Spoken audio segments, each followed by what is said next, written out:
तो एक पत्रकार बोले, महाराज जी पहले इतनी भागवत होती थी, इतनी, अब भी हो रही और ज्यादा, लेकिन हमने सुना है पहले भागवत होती थी तो भगवान का विमान आता था, अब भागवत होती है तो बैलगाड़ी तक नहीं आती।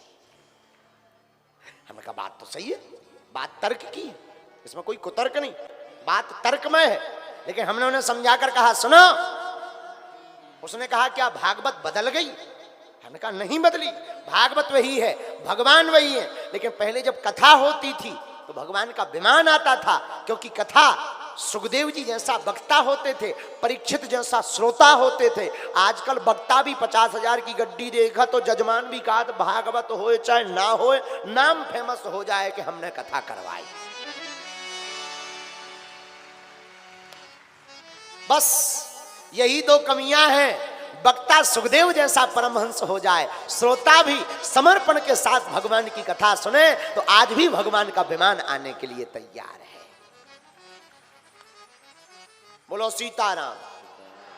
पहले के जमाने में, आप लोग तो सब विद्वान लोग हो, पहले के जमाने में व्यक्ति माध्यम होता था, ईश्वर का प्रचार होता था। आज के जमाने में ईश्वर माध्यम है, व्यक्ति का प्रचार हो रहा है।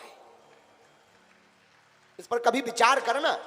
हम बैठे बैठे एक दिन विचार कर रहे थे, पहले व्यक्ति माध्यम होता था, ईश्वर का प्रचार होता था। आज के जमाने में ईश्वर माध्यम है, व्यक्ति का प्रचार हो रहा। लेकिन कैसे ही सही, भगवान की कथा तो चल रही। बोलो सीताराम। बात बहुत पते की है। तो नारद जी ने कहा कि पहले संबंध बनते थे, नाते रिश्ते जुड़ते थे। आजकल नाते रिश्ते नहीं, आजकल तो बिजनेस होता। बोलो श्री सीताराम। साधु जी, तो वो स्त्री रो रही है। नारद जी ने कहा रो मत, परिचय बताओ। क्वा तुम बददेवी साविस्तारस्य स्वस्य दुःखस्य कारणम।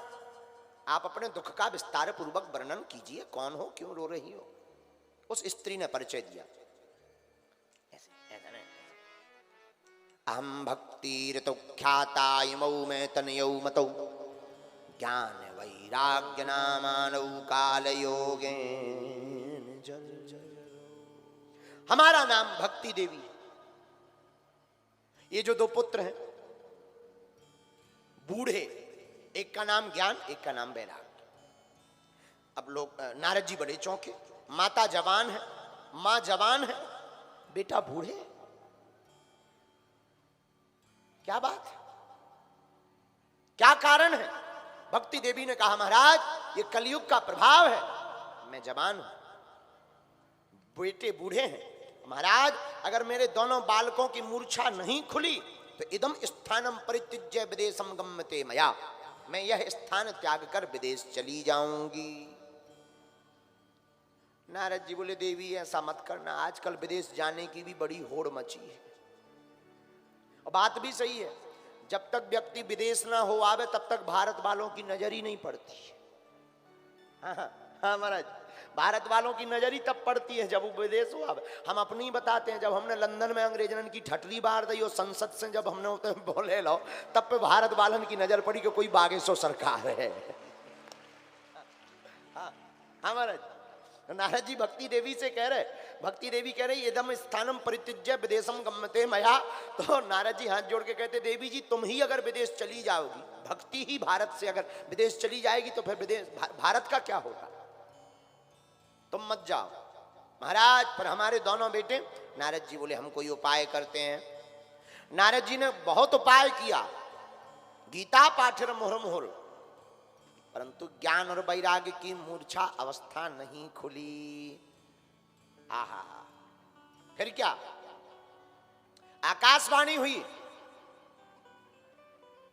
नारद जी आप एक काम करो। क्या? आप सत्कर्म करो, सत्कर्म करने से ज्ञान और वैराग्य की मूर्छा अवस्था खुलेगी। अब नारद जी बोले सत्कर्म तो बता दिया, पर कौन सा कर्म जो तो बताओ, सत्कर्म है क्या? आकाशवाणी बंद हो गई, उसी को ढूंढने के लिए नारद जी बोले हम जगह जगह भटक रहे। सनत सनंदन सनातन सनत कुमार बोले नारद जी टेंशन मत लो, वो सत्कर्म कोई और नहीं, ज्ञान और वैराग्य की मूर्छावस्था श्रीमद् भागवत कथा रूपी सत्कर्म से ही दूर हो जाएगी। फिर क्या, हरिद्वार में गंगा के किनारे चारों कुमारों ने भागवत कथा शुरू की और जहां भागवत के श्लोक गाए सोई ज्ञान और वैराग्य जाग गए और ताता थैया करके भागवत कथा में आकर नाचने लगे। यह प्रत्यक्ष प्रभाव श्री भागवत भगवान का। बोलो भागवत भगवान की।